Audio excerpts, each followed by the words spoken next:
सभी को मेरा नमस्कार।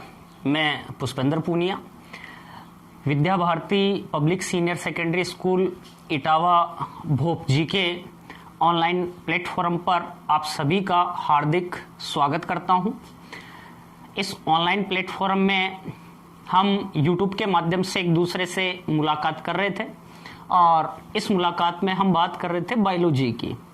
तो यहाँ हम पढ़ रहे थे आवर्त बीजी पादपों में लैंगिक जनन, और उसी में आज हमारा जो नेक्स्ट टॉपिक है वो आता है एपोमिक्सिस एंड पोली एम्ब्रियोनी, अर्थात असंजनन व बहुभ्रूणता। तो आज हम बात करने वाले हैं असंजनन की व बहुभ्रूणता की।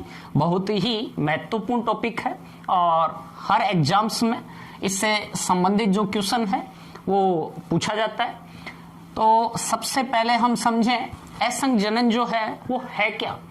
असंजनन एपोमिक्सिस, एपो व मिक्सिस, एपो का अर्थ है या बिना, मिक्सिस का अर्थ है फ्यूजन, अर्थात बिना निषेचन के ही, बिना निषेचन के ही। बिना निषेचन का मतलब जहां युग्मकों का मेल जोल नहीं हो, जहां युग्मक नहीं मिले, जहां मेल और फीमेल गैमेट, जहां नर और मादा युग्मक एक दूसरे से नहीं मिले, तो बिना युग्मकों के मिले ही, बिना युग्मकों के मिले ही यदि भ्रूण का क्या होता हो, निर्माण होता हो, तो वह जो प्रक्रिया है वो प्रक्रिया क्या कहलाएगी, असंजनन या एपोमिक्सिस कहलाएगी। ध्यान दो, बिना मिले जुले अर्थात बिना निषेचन के ही भ्रूण या बीज का क्या हो जाए, निर्माण हो जाए।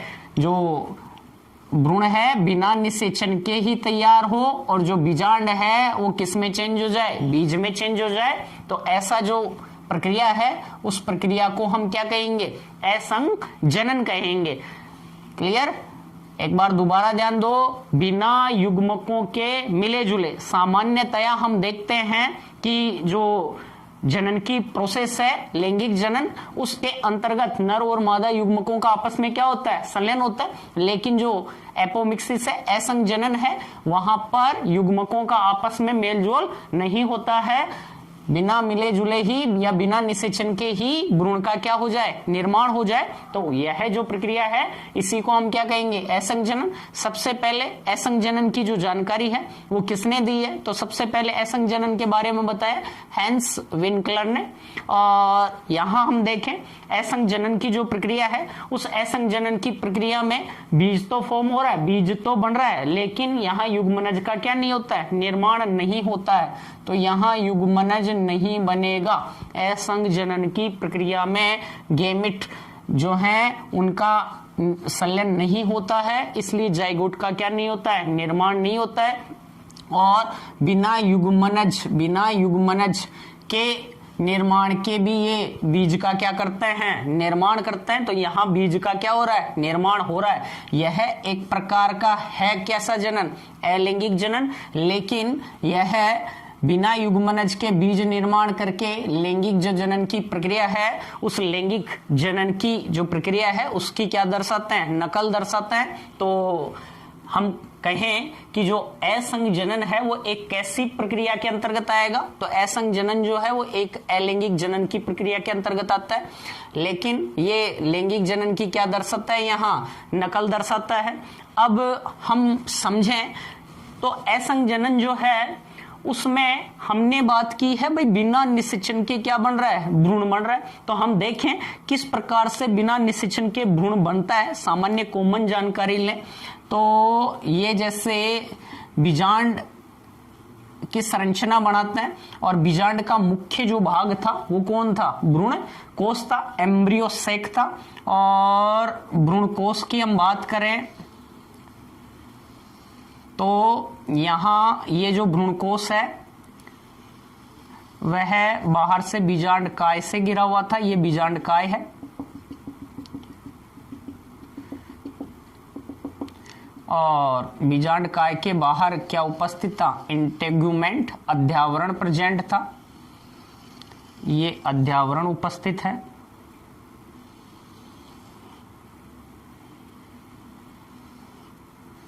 ये अध्यावरण उपस्थित था।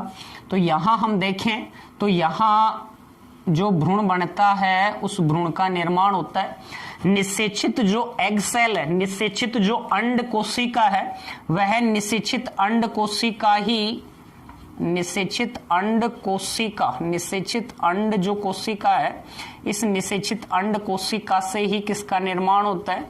भ्रूण का क्या होता है? निर्माण होता है। लेकिन यहां हम पढ़ रहे हैं कि बिना निषेचन के ही, बिना निषेचन के ही क्या बन जाए? भ्रूण बन जाए। तो ऐसी जो प्रक्रिया है वह क्या कहलाएगी? असंजनन। तो ये जो अंड कोशिका है ये कहे भैया मेरे को निषेचन की क्या नहीं करनी है? क्रिया नहीं करनी है, अर्थात ये बिना निषेचन के ही क्या बना ले? भ्रूण का क्या कर ले? निर्माण कर ले। तो ये असंजनन होगा। इसके अलावा हम बात करें एक जो भ्रूण कोश है, इस भ्रूण कोश के अंतर्गत हम देखें तो ये 7 कोशिकी और 8 केंद्र की क्या होती है? संरचना होती है। पीछे जाके देखो, वहां आपको मैंने भ्रूण कोश का डेवलपमेंट पढ़ाया था और वहां समझाया था कि जो भ्रूण कोश है एक 7 कोशिकीय व 8 केंद्र की संरचना है। ध्यान दे लो एक बार फिर, निभागीय सिरे की तरफ 3 कोशिकाएं थी जिन्हें प्रतिमुखी कोशिका, यहाँ बीच में क्या थी? ध्रुवीय केंद्रक छे जो द्वितीयक केंद्रक का क्या करते हैं? निर्माण। यहाँ अंड कोशिका के साइड में क्या थी? सहायक कोशिकाएं। तो यहाँ भ्रूण का क्या हो रहा है? निर्माण हो रहा है बिना निषेचन के। तो या तो कौन बना ले? अंड कोशिका बिना निषेचन के भ्रूण बना ले, या कोई भी प्रतिमुखी कोशिका बिना निषेचन के भ्रूण बना ले, सहायक कोशिका बिना निषेचन के भ्रूण बना ले, या हम कहें कि ये जो बीजांड काय है ना, बीजांड काय की भी कोशिका से क्या बन जाए? भ्रूण बन जाए बिना निषेचन के। तो यह भी क्या होगा? असंजनन होगा। या हम कहें कि अध्यावरण जो है, अध्यावरण की किसी कोशिका से भी क्या बन जाए? बिना निषेचन के भ्रूण का क्या हो जाए? निर्माण हो जाए। तो यह किसके अंतर्गत आएगा? असंजनन के अंतर्गत आएगा। क्लियर? तो आज हम इस असंजनन में यही पढ़ने वाले हैं कि असंजनन है उसकी जो प्रक्रिया है वो कितने टाइप की है, किस किस से भ्रूण का क्या हो सकता है? निर्माण हो सकता है। तो सामान्यतया हम देखें तो असंजनन है वह नॉर्मली 2 प्रकार का है। एक तो है बीजाणुद्भिद, बीजाणुद्भिद असंजनन, और एक आता है युग्मकोद्भिद असंजनन। बीजाणुद्भिद स्पोरोफाइट एपोमिक्सिस और युग्मकोद्भिद गेमेटोफाइट एपोमिक्सिस। बीजाणुद्भिद में यह है कि कोई भी द्विगुणित जो कोशिका है उससे यदि द्विगुणित भ्रूण का निर्माण हो तो वो आएगा बीजाणुद्भिद असंजनन में। हम बात करें जैसे बीजांड काय जो है, बीजांड काय की जो कोशिका है वो कैसी होती है? 2n होती है। अध्यावरण की जो कोशिका है वो भी कैसी होती है? 2n होती है। तो बीजांड काय या अध्यावरण की कोई कोशिका यदि भ्रूण का निर्माण करती है तो यह किसके अंतर्गत आएगा? बीजाणुद्भिद असंजनन में। अर्थात यदि किसी द्विगुणित कोशिका से भ्रूण का क्या हो? निर्माण हो तो वह बीजाणुद्भिद असंजनन में। युग्मकोद्भिद यदि किसी अगुणित कोशिका से भ्रूण का निर्माण हो, ये कोशिका, ये कोई भी अगुणित कोशिका यदि किसका निर्माण कर ले? भ्रूण का निर्माण कर ले, तो जो बनेगा भ्रूण वो कैसा होगा? अगुणित भ्रूण होगा, बिना निषेचन के बनेगा। तो उसे हम क्या कहेंगे? युग्मकोद्भिद असंजनन। नॉर्मली हम देखें तो यहाँ असंजनन जो है वो असंजनन एक प्रकार की कैसी प्रक्रिया है? यहाँ एसेक्सुअल रिप्रोडक्शन है, अलैंगिक जनन है। कैसी है? अलैंगिक जनन है। ध्यान दे उधर, असंजनन एक अलैंगिक जनन की क्या है? प्रक्रिया है। इसके प्रकारों को हम देखें तो यहाँ हम देखें एगेमोस्पर्मी, अनिषेक बीजता और कायिक प्रवर्धन, वेजिटेटिव प्रोपिगेशन। जो कायिक प्रवर्धन की जो प्रक्रिया है ये दोनों ही अलैंगिक जनन की विधियां हैं। अलैंगिक जनन के क्या हैं? प्रकार हैं।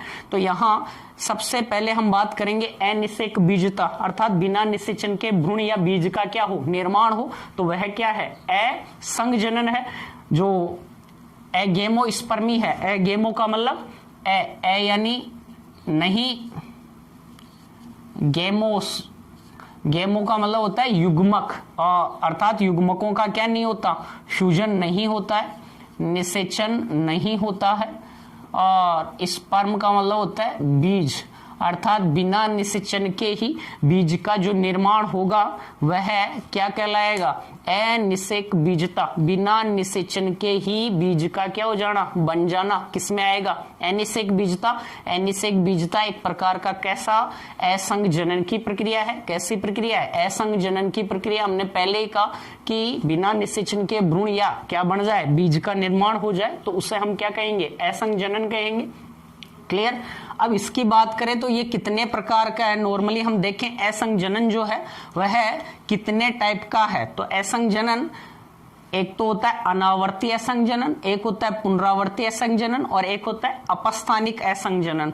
अनावर्ती असंग जनन नॉन रिकरेंट एपोमिक्सिस, दूसरा आता है पुनरावर्ती असंग जनन रिकरेंट एपोमिक्सिस और तीसरा आता है अपस्थानिक एडवेंटिव एपोमिक्सिस। तो इस प्रकार से हम देखें तो यहाँ असंग जनन के कितने प्रकार हैं, 3 प्रकार है। सबसे पहले हम बात करेंगे किसकी, अनावर्ती असंग जनन की। तो अनावर्ती असंग जनन किसे कहेंगे, ध्यान दो। यहां हमने बात की थी जो भ्रूणकोश है, एम्ब्रियो जो सैक है, उस एम्ब्रियो सैक का जो निर्माण होता है, उस एम्ब्रियो सैक का निर्माण होगा megaspore mother cell MMC. सबसे पहले एक द्विगुणित गुरु बीजाणु मात्र क्या होती है, कोशिका होती है, मेगा स्पोर मदर सेल होती है। उस मेगा स्पोर मदर सेल जो है उस गुरु बीजाणु मात्र कोशिका में सबसे पहले कौन से अर्धसूत्री विभाजन की क्या हुई थी, क्रिया। उसके दौरान यहाँ 4 अगुणित कोशिकाओं का क्या हुआ था, निर्माण, जिनमें से 3 जो कोशिकाएं थी, 3 कोशिकाएं क्या हो गई थी, नष्ट हो गई थी। एक ही कोशिका शेष रही थी और शेष रहने वाली उस एक कोशिका को हमने क्या कहा था, गुरु बीजाणु मात्र कोशिका। क्या कहा था, गुरु बीजाणु मात्र क्या कहा था, कोशिका कहा था। और इस गुरु बीजाणु मात्र कोशिका की हम सूत्र गुणिता की बात करें तो यहां सबसे पहले जो मेगा स्पोर मदर सेल थी उसकी सूत्र गुणिता क्या थी, द्विगुणित थी।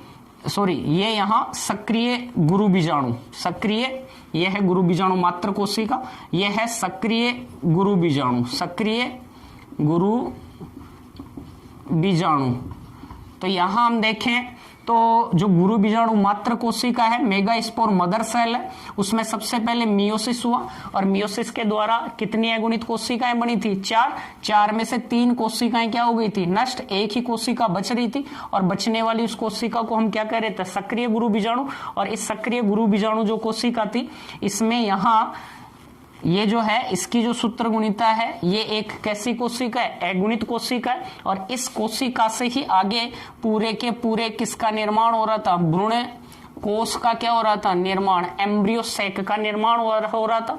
और जो एम्ब्रियो सैक बन रहा था उस एम्ब्रियो सैक की जितनी भी कोशिकाएं थी सभी, चाहे अंड कोशिका हो, चाहे सहायक कोशिका हो, चाहे प्रतिमुखी कोशिकाएं हो, सबकी हम बात करें तो सूत्र गुणिता की, तो ये सारी कोशिकाएं कैसी थी, अगुणित थी। कैसी थी, अगुणित थी। तो यहां हम बात करें अनावर्ती असंग जनन में, तो अनावर्ती असंग जनन की जो प्रक्रिया है उसमें हम देखें तो कौन है, गुरु बीजाणु मात्र कोशिका। और गुरु बीजाणु मात्र कोशिका से सक्रिय गुरु बीजाणु का निर्माण हुआ। इसकी सूत्र गुणिता अगुणित है, ये अगुणित है और इसी से अगुणित जो भ्रूणकोश है उसका निर्माण हो रहा है। इसकी सभी कोशिकाएं कैसी हैं, अगुणित है।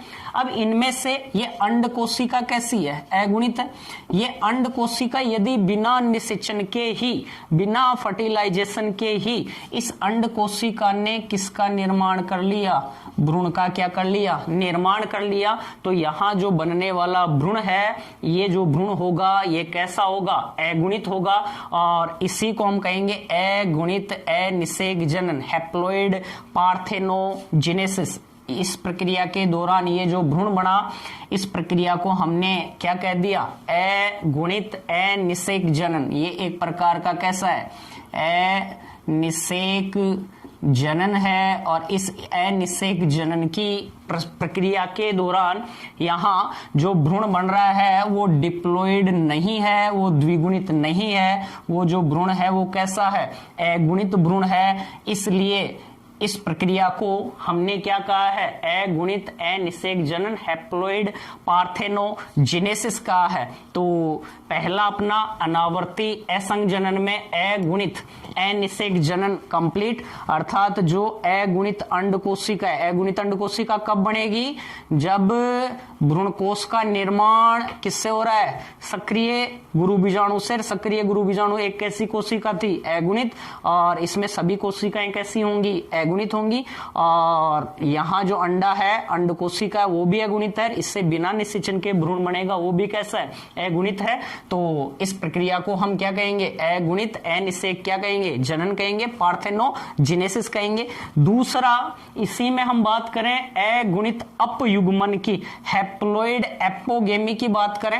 अगुणित अपयुग्मन क्या है, अगुणित अपयुग्मन में यह है कि अंड कोशिका के अलावा, अंड कोशिका के अलावा, अंड कोशिका के अलावा किसकी, भ्रूण कोश की, अंड कोशिका के अलावा भ्रूण कोश की अन्य किसी कोशिका, अन्य किसी कोशिका से मतलब अन्य कोशिका कौन सी, जैसे हम बात करें तो यहां कोई सी भी प्रतिमुखी कोशिका या कोई सी भी सहायक कोशिका जो सूत्रगुणिता के आधार पर कैसी है, अगुणित है, इनसे यदि किसका निर्माण होता है, भ्रूण का निर्माण होता है, तो बनने वाला भ्रूण भी यहां कैसा होगा, अगुणित होगा।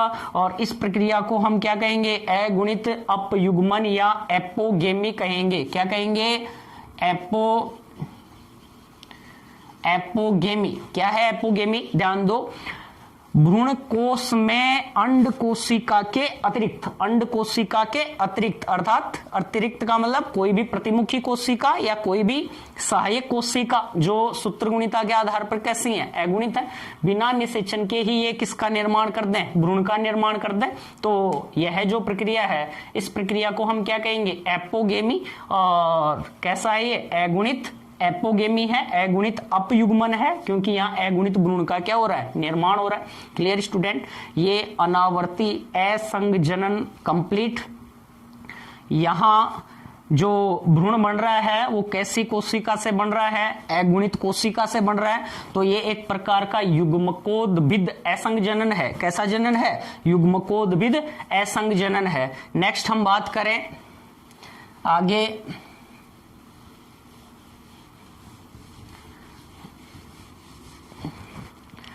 आगे हम बात करें पुनरावर्ती असंग जनन की, रिकरेंट एपोमिक्सिस की। तो पुनरावर्ती असंग जनन क्या है, देखो हमने यहां जाना कि सबसे पहले एक कौन होती है, मेगा स्पोर मदर सेल होती है, एमएमसी होती है, गुरु बीजाणु मात्र क्या होती है, कोशिका होती है, और उसमें अर्धसूत्री विभाजन होगा, 4 गुरु बीजाणु बनते हैं, 3 नष्ट हो जाते हैं, 1 बचता है सक्रिय गुरु बीजाणु, वो अगुणित होता है, उससे पूरे के पूरे किसका डेवलपमेंट होगा, भ्रूण कोश का। तो अगुणित कोशिका से भ्रूण कोश बनेगा तो उसकी सभी कोशिकाएं क्या होंगी, अगुणित। लेकिन यदि किसी द्विगुणित कोशिका से भ्रूण कोश का फॉर्मेशन हो तो बनने वाला जो भ्रूण कोश है वो भी कैसा होगा, द्विगुणित होगा। देखो यहाँ ध्यान दो, ये जो पुनरावर्ती असंग जनन है ये यहाँ 2 प्रकार का बता रखा है।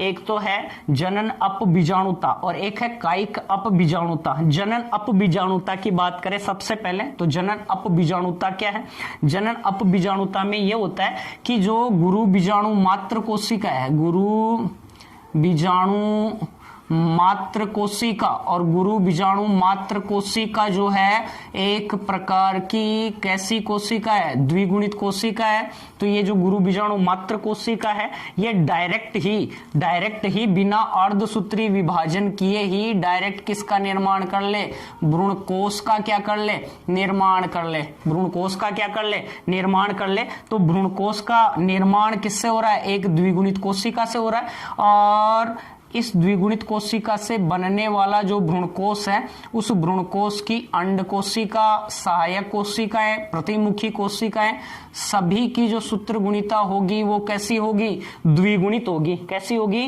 द्विगुणित होगी। तो यहाँ द्विगुणित जो कोशिका है उससे भ्रूण कोश बनता है, तो बनने वाला भ्रूण कोश सूत्रगुणिता के आधार पर कैसा, द्विगुणित होगा। तो इसकी अंड कोशिका भी सूत्रगुणिता के आधार पर कैसी होगी, द्विगुणित होगी।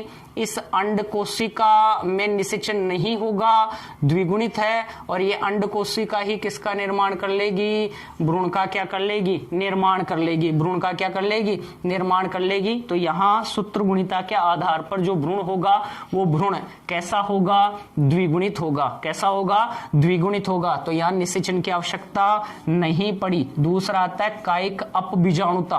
कायिक अपबीजाणुता में यह है कि भ्रूणकोश का जो निर्माण गुरु बीजाणु मात्र कोशिका से हो रहा है, उस गुरु बीजाणु मात्र कोशिका से भ्रूणकोश का निर्माण न होकर किससे, बीजांडकाय, किससे, बीजांडकाय की किसी कोशिका से। हमें पता है जो बीजांडकाय है उस बीजांडकाय की जो कोशिका है वो एक कैसी कोशिका है, द्विगुणित। तो बीजांडकाय की कोशिका से यदि क्या बन जाए, भ्रूण कोश बन जाए, और भ्रूणकोश बनने के बाद में इसमें उपस्थित जो अंड कोशिका है या सहायक कोशिका है वो बिना निषेचन के ही क्या तैयार कर ले, भ्रूण का क्या कर ले, निर्माण कर ले।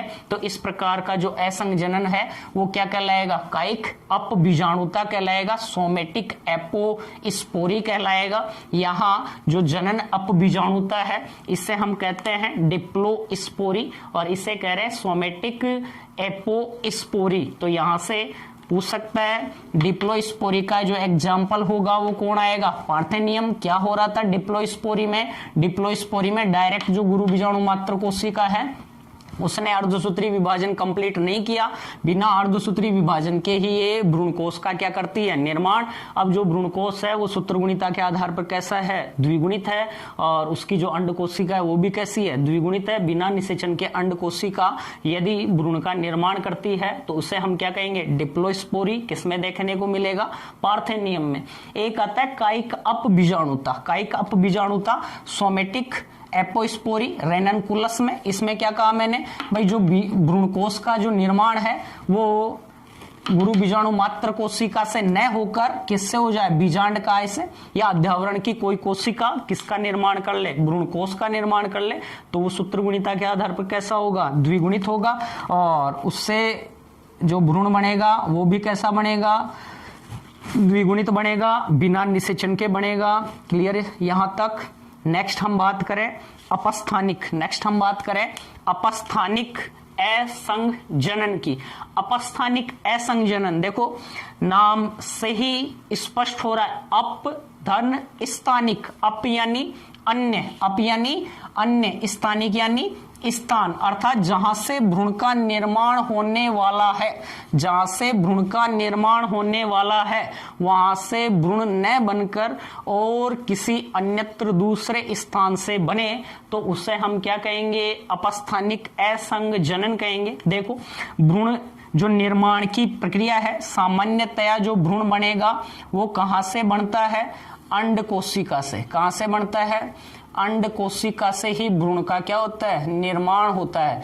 लेकिन यहाँ ये मार्ग काम में नहीं आएगा भ्रूण के निर्माण में, अन्य स्थान से, किसी दूसरे स्थान से भ्रूण का क्या होगा, निर्माण। जैसे हम देखें, अभी पीछे भी हमने बात की, यदि कौन सी कोशिकाओं से, बीजांडकाय, बीजांडकाय की कोई कोशिका, बीजांडकाय की कोशिका, ये बीजांडकाय है, बीजांडकाय, और इसके बाहर का जो आवरण था वो बाहर का जो आवरण था बाह्य अध्यावरण, आंतरिक क्या था, अध्यावरण। क्या था, अध्यावरण था। क्या था, अध्यावरण। तो यदि अंड कोशिका से भ्रूण का निर्माण न होकर किससे हो रहा है, किससे हो रहा है, बीजांडकाय या अध्यावरण की किसी कोशिका से बिना निषेचन के ही भ्रूण का क्या हो, निर्माण, तो उस प्रक्रिया को हम क्या कहेंगे, अपस्थानिक, अपस्थानिक असंजनन, एडवेंटिव एपोमिक्सिस कहेंगे, अपस्थानिक भ्रूणता कहेंगे। यहाँ जो भ्रूण बनेगा वह भ्रूण निर्माण की जो प्रक्रिया है, इस प्रक्रिया में जो भ्रूण बनेगा वो अपस्थानिक क्या कहलाएगा, भ्रूणता कहलाएगा। ये जो प्रक्रिया है उसे हम अपस्थानिक भ्रूणता कहेंगे। जैसे बीजांडकाय से यदि भ्रूण बनता है तो उसके एग्जाम्पल हैं सिट्रस और आम। सिट्रस में कॉमन, हमें सामान्यतया सिट्रस में बीजांडकाय से भ्रूण के निर्माण की जो प्रक्रिया है वो देखने को मिलती है। तो बीजांड काय से भ्रूण बन रहा है, किसमें बन रहा है? सिट्रस में। अध्यावरण से भ्रूण बन रहा है, किसमें बन रहा है? स्पाइरेंथस में। किसमें बन रहा है? स्पाइरेंथस में। किससे बनता है? अध्यावरण से भ्रूण बनता है। तो यहां ये तीनों क्लियर, अनावर्ती, पुनरावर्ती, अपस्थानिक, असंजनन कंप्लीट। एक बार दोबारा से ध्यान दे लो, अनावर्ती असंजनन में अगुणित भ्रूण का निर्माण हो रहा था, यहाँ द्विगुणित भ्रूण का निर्माण हो रहा था, यहाँ द्विगुणित भ्रूण का निर्माण हो रहा था। इस असंजनन में गुरु बीजाणु मात्र कोशिका से अर्धसूत्री विभाजन से भ्रूण कोश बना। भ्रूण कोश की कोशिकाएं अगुणित होंगी और उस भ्रूण कोश में यदि अगुणित अंड कोशिका बिना निषेचन के भ्रूण बनाएगी तो वो अगुणित एनिसेक जनन हैप्लॉइड पार्थेनोजेनेसिस। यदि सहायक कोशिका बिना निषेचन के भ्रूण बनाएगी तो उसे हम एपोगेमी कहेंगे या अपयुग्मन कहेंगे। क्लियर। दूसरा हमने बात की पुनरावर्ती असंजनन की, तो पुनरावर्ती असंजनन में हमने यहाँ पढ़ा है एक तो डिप्लोस्पोरी और एक पढ़ा है एपोस्पोरी। डिप्लोस्पोरी में हमने बात की कि यहाँ जो गुरु बीजाणु मात्र कोशिका है वो अर्धसूत्री विभाजन कंप्लीट नहीं करती है और डायरेक्ट गुरु बीजाणु मात्र कोशिका ही भ्रूण कोश का क्या करती है? निर्माण। और भ्रूण कोश जो द्विगुणित कोशिका से बनेगा उसकी सभी कोशिकाएं क्या होंगी? द्विगुणित। तो द्विगुणित अंड कोशिका यदि भ्रूण का निर्माण कर लेगी बिना निषेचन के तो वो जनन अपबीजाणुता। द्विगुणित यदि कोई बाहर की कोशिका से यदि भ्रूणकोश बनता है, अर्थात बीजांडकाई या अध्यावरण की कोशिका से भ्रूणकोश बनता है तो उसे हम कहेंगे कायिक अपबीजाणुता या सोमेटिक एपोस्पोरी कह देंगे। रेननकुलस में ये देखने को मिलेगा। पार्थिनियम में अपस्थानिक की बात की, अन्य स्थान से भ्रूण का निर्माण होगा। बीजांडकाय की कोशिका से भ्रूण बनेगा या अध्यावरण से भ्रूण बनेगा। बीजांडकाय का उदाहरण है सिट्रस और आम, और अध्यावरण का है स्पाइरेंथस में। क्लियर यहाँ तक। नेक्स्ट हम बात करें कायिक प्रवर्धन की, वेजिटेटिव प्रोपिगेशन में। कायिक प्रवर्धन में हम बात करते हैं तो कायिक प्रवर्धन में यह है कि पादप के किसी भी कायिक भाग, जड़, तना, पत्ती आदि से यदि नए पादप का क्या हो? निर्माण हो तो वह एक प्रकार का क्या कहलाएगा? कायिक प्रवर्धन। तो यहाँ भी युग्मक निर्माण यो निषेचन की जो प्रोसेस है वो नहीं होती है और इसे हम कायिक असंजनन भी कह सकते हैं। जैसे हम बात करें प्याज है, अगेव है आदि में क्या होता है? पुष्प कलिकाएं जो बनती हैं उनके स्थान पर पत्र कलिकाओं का क्या होता है? निर्माण। और वो पत्र कलिकाएं वहीं पर क्या हो जाती है? अंकुरित, और मृदा में गिरकर नए पादप का क्या कर लेती हैं? निर्माण कर लेती हैं। तो वो किस में आएगा? कायिक असंजनन के अंतर्गत आएगा। यहां तक कंप्लीट है मेरे हिसाब से। अगला अपना जो टॉपिक है वो है बहुभ्रूणता। इसमें शाही कम हो गई, मैं शाही डाल लेता हूं। आगे हम बात करते हैं बहुभ्रूणता की। बहुभ्रूणता को, तो बहुभ्रूणता क्या है? आगे हमारा जो टॉपिक है वो है पोली एम्ब्रियोनी, बहुभ्रूणता। बहु यानी बहुत सारे, बहु यानी बहुत सारे, भ्रूणता भ्रूण। तो सामान्यतया हमें देखने को मिलता है कि एक ही बीज में बहुभ्रूणता, बहु यानी बहुत और भ्रूणता यानी भ्रूण। सामान्यतया हम देखते हैं एक ही बीज में एक ही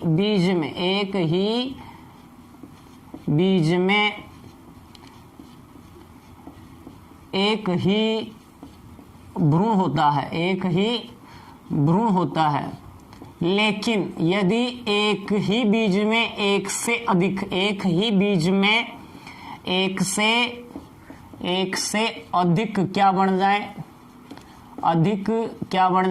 भ्रूण बन जाए तो वह स्थिति क्या कहलाएगी? बहुभ्रूणता कहलाएगी।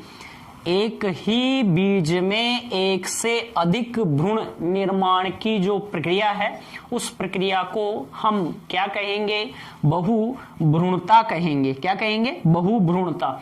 जैसे जंतुओं में और जो अनावर्त बीजी जो पादप हैं, जिम्नोस्पर्म जो पादप हैं, उनमें नॉर्मली हमें बहुभ्रूणता देखने को मिलती है। कुछ आवर्त बीजी जो पादप हैं वो भी बहुभ्रूणता को क्या करते हैं? दर्शाते हैं। तो यहां हम देखें बहुभ्रूणता क्यों उत्पन्न होगी, उसके उत्पन्न होने के क्या कारण हो सकते हैं, क्या रीजन हो सकते हैं, तो बहुभ्रूणता को हम समझें। देखो क्या क्या कारण हो सकते हैं बहुभ्रूणता की। सबसे पहले जो बहुभ्रूणता की खोज है वो की थी एंटोनी वॉन ल्यूवेनहोक, अर्थात बहुभ्रूणता को सबसे पहले 17 में एंटोनी वॉन ल्यूवेनहोक नामक वैज्ञानिक ने बहुभ्रूणता को क्या किया था, देखा था। अधिकांश जो अनावर्त बीजी हैं उनमें हमें बहुभ्रूणता देखने को मिलती है, लेकिन उसके अलावा कुछ जो आवर्त बीजी जो पादप हैं उनमें भी हमें बहुभ्रूणता देखने को मिलती है, जैसे नींबू है, जामुन है, तंबाकू है आदि में भी हमें बहुभ्रूणता जो है वो देखने को क्या होती है, मिलती है। क्रोटेलेरिया आदि में हमें बहुभ्रूणता क्या होती है, देखने को मिलेगी। अब क्या हो रहा है, बहुभ्रूणता में एक ही बीज में एक से अधिक क्या बनना, भ्रूण बनना क्या कहलाएगा, बहुभ्रूणता। कैसे एक ही बीज में एक से अधिक भ्रूण का क्या हो रहा है, निर्माण हो रहा है। ध्यान दो, हम बात करें जैसे ये भ्रूण कोश है, एम्ब्रियो क्या है, सेक है। इस एम्ब्रियो सेक के अंतर्गत ये जो अंड कोशिका है, ये अंड कोशिका निषेचित जो अंड कोशिका है, इस अंड कोशिका से ही क्या बन जाएगा, अंड कोशिका से ही क्या बन जाएगा, भ्रूण बन जाएगा। निषेचित अंड कोशिका से ही क्या बनेगा, भ्रूण बनेगा। लेकिन इस अंड कोशिका के अलावा, लेकिन इस अंड कोशिका के अलावा यदि अन्य प्रतिमुखी कोशिका या सहायक कोशिका निषेचन के दौरान या बिना निषेचन के दौरान, ये कोशिका भी, प्रतिमुखी कोशिका भी, सहायक कोशिका भी निषेचन के दौरान या बिना निषेचन के ही भ्रूण का क्या कर लें, निर्माण कर लें, तो यहां देखो 1, 2 और 3 कितने भ्रूण बन गए, 3 भ्रूण बन गए। तो ये क्या दर्शा रहा है, बहुभ्रूणता को क्या कर रहा है, दर्शा रहा है। तो पहला कारण तो हो सकता है, हम बात करें क्या, निषेचित या अनिषेचित अंड कोशिका के अलावा भी सहायक कोशिका या प्रतिमुखी कोशिकाएं भी निषेचन या बिना निषेचन के ही क्या बना ले, एम्ब्रियो बना ले, भ्रूण बना ले। तो एक ही बीज में एक से अधिक क्या बन जाएंगे, यहाँ भ्रूण बन जाएंगे। दूसरा जो कारण हो सकता है वो हो सकता है विदलित भ्रूणता। जो युग्मनज है, यहां अंड कोशिका है, इस अंड कोशिका में निषेचन हुआ, इसमें निषेचन के दौरान क्या बनेगा, युग्मनज जाइगोट बनेगा, और जाइगोट से प्रारंभिक क्या बनता है, भ्रूण बनता है, प्राक क्या बनता है, भ्रूण बनता है।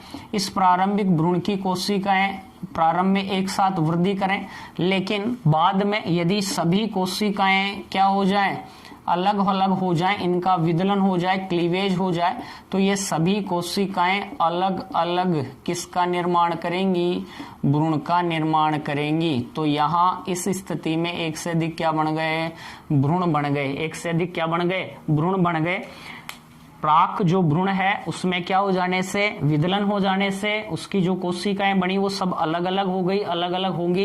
तो हमें पता है युग्मनज की जो प्रारंभिक कोशिकाएं हैं उनमें टोटिपोटेंसी की कैपेसिटी होती है और उनमें पूरा भ्रूण बनाने की क्या होती है, क्षमता होती है। इसलिए वो सब कोशिकाएं अलग अलग क्या बनाएंगी, भ्रूण का क्या कर लेंगी, निर्माण कर लेंगी। तो यहाँ इस स्थिति में एक से अधिक क्या बन गए, भ्रूण बन गए। नेक्स्ट हम बात करें, अगला हम देखें तो अगला जो कारण है वो क्या हो सकता है। देखो एक ही बीजांड में, एक ही बीजांड में एक से अधिक क्या बन जाए, एक से अधिक भ्रूण कोष बन जाए, एक से अधिक क्या बन जाए, भ्रूण कोष बन जाए। कैसे बनेंगे एक से अधिक भ्रूण कोष, ध्यान दो। यहां हमने बाहर बात की थी कि ये पूरा का पूरा क्या है, बीजांड काय है। तो बीजांड काय की कुछ कोशिकाएं, बीजांड काय की कुछ कोशिकाएं, जैसे हम देखें यहाँ ये जो बीजांड काय की कोशिकाएं हैं ये क्या करेंगी, इनके द्वारा भी एक ही बीजांड में एक से अधिक क्या बन जाए, भ्रूण कोष का, ध्यान दो, एक ही बीजांड में एक से अधिक भ्रूण कोष का क्या हो जाए, निर्माण। जैसे ये देखें हम, ये एक बीजांड है और इस बीजांड के अंतर्गत हम देखें तो यहाँ एक से अधिक क्या बन गए, भ्रूणकोष बन गए। क्या बन गए? भ्रूणकोष बन गए। तो यहां एक से अधिक क्या बन जाए? भ्रूणकोष बन जाए। ये अलग अलग भ्रूणकोष है, प्रत्येक की अंड कोशिका से क्या बनेगा? भ्रूण बनेगा। इससे भी क्या बनेगा? भ्रूण बनेगा। इससे भी क्या बनेगा? भ्रूण बनेगा। तो यहाँ इस स्थिति में एक से अधिक क्या बन गए? भ्रूण का क्या हो गया? निर्माण हो गया। नेक्स्ट अगला प्रोसेस हो सकता है कि बीजांडकाय या अध्यावरण, बीजांडकाय या अध्यावरण की कोशिका से,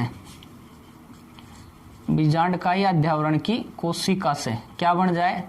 भ्रूण बन जाए। देखो यहां बीजांडकाय की कोशिकाएं हैं, ये डिवाइड करके अंदर भ्रूणकोष में प्रवेश करती हैं और इनके प्रत्येक के द्वारा क्या बनेगा? एम्ब्रियो बनेगा, भ्रूण बनेगा। इन सबसे किसका निर्माण होगा?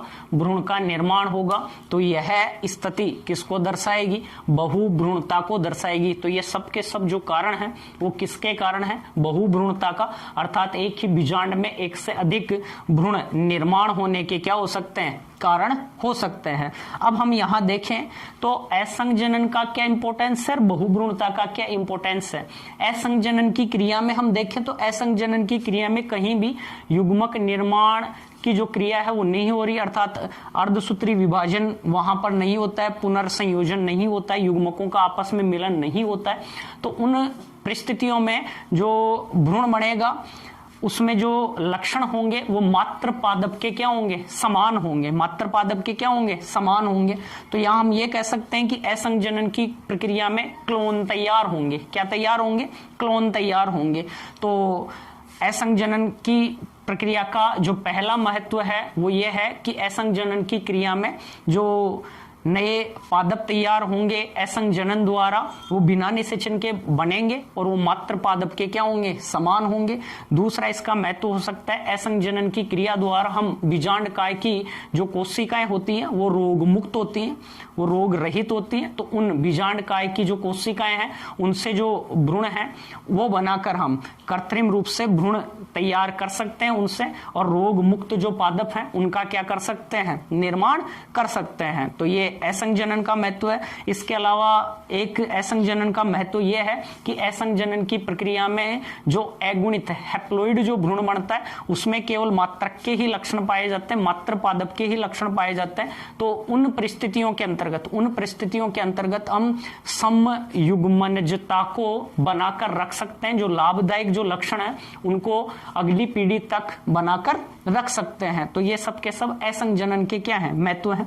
एक आगे हम बात करें बहुभ्रूणता है, इसका क्या इंपॉर्टेंस है। तो बहुभ्रूणता का क्या इंपॉर्टेंस है? तो बहुभ्रूणता का पहला इंपॉर्टेंस देखें कि बीजांडकाय जो है उससे यदि भ्रूण का निर्माण होगा, इस बीजांडकाय से यदि क्या बनेगा? भ्रूण बनेगा। तो ये लक्षणों में ये भी किसके समान होगा? मात्र किसके समान होगा?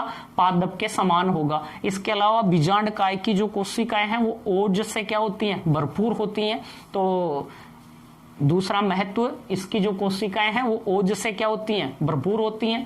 पहला महत्व हमने पढ़ा बीजांडकाय से जो भ्रूण यहाँ पर तैयार हो रहा है, बीजांडकाय से बनने वाला जो भ्रूण है वो मात्र जो पादप है उसके क्या होगा? समान इसमें हमें लक्षण देखने को मिलते हैं। इसके अलावा इसी का एक महत्व ये भी है कि बीजांडकाय की जो कोशिकाएं हैं वो रोग मुक्त है। तो इससे जो भ्रूण बनेगा वो कैसा भ्रूण बनेगा? रोग मुक्त। तो कृत्रिम संवर्धन द्वारा रोग मुक्त भ्रूण तैयार करने में भी जो बहुभ्रूणता है वो क्या है? सहायक है। और इसकी बीजांडकाय की कोशिकाओं से हम भ्रूण का क्या कर सकते हैं? निर्माण कर सकते हैं। सभी को धन्यवाद। तो आज का टॉपिक अच्छे से समझ में आएगा और आप और रिवीजन करें, मेहनत करें। जय हिंद।